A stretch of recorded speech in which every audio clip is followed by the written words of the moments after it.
So the first number that we're going to come up with is going to be number 16, and number 16 correlates to the hammer strut. So the hammer strut is right here. So the job of the hammer strut when it comes to the cycle of operations is to push down on the mainspring within the mainspring housing. So this is going to be crucial into the cocking and firing function. So as this pushes down, it's going to build up spring pressure, which is going to allow that hammer to cycle back forward and strike the firing pin, striking the primer, going into the firing phase. And then with the locking portion, that back pressure on the hammer keeps it locked into place with the sear until that trigger is depressed. Our next number is going to be number 20, which is the magazine catch lock. So the magazine catch isn't really going to play a role in the cycle of operations, but it's crucial to feeding, essentially, because without the magazine being able to be locked into place, we wouldn't be able to feed rounds in. But it's also crucial into releasing the magazine, locking it into place, and keeping the pig fed.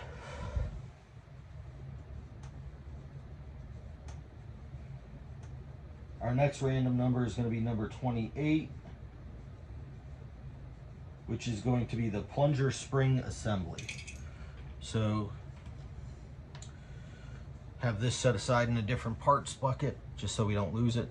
So the plunger spring assembly is another area that's not going to play a crucial role in the cycle of operations, but it does interact somewhat with the locking and unlocking portion of the firearm.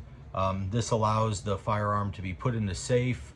It allows the firearm to lock back to the rear, also keeps tension on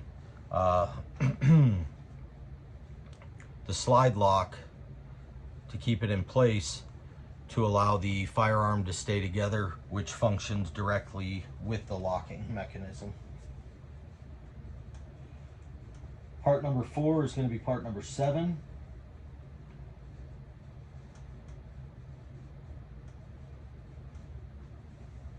Which is going to be the ejector pin. So the ejector pin is going to be the pin that holds the ejector into place.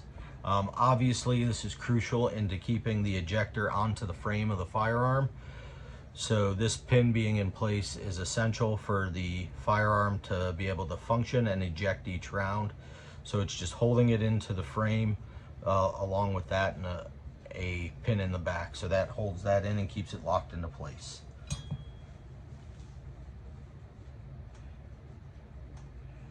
Our 5th number is going to be 37,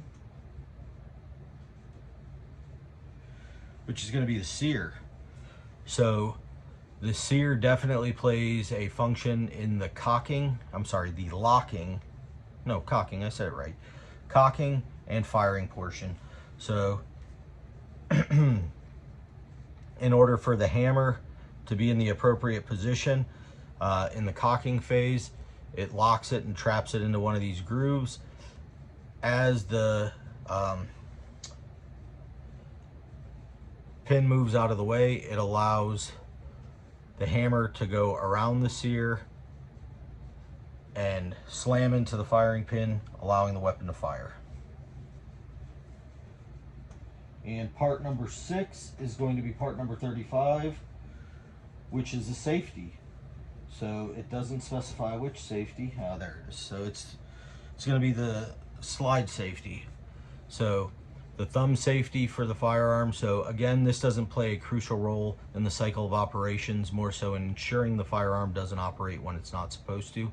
But what it does do is it holds the grip safety in place, which ultimately indirectly plays a portion in the firing stage of the cycle.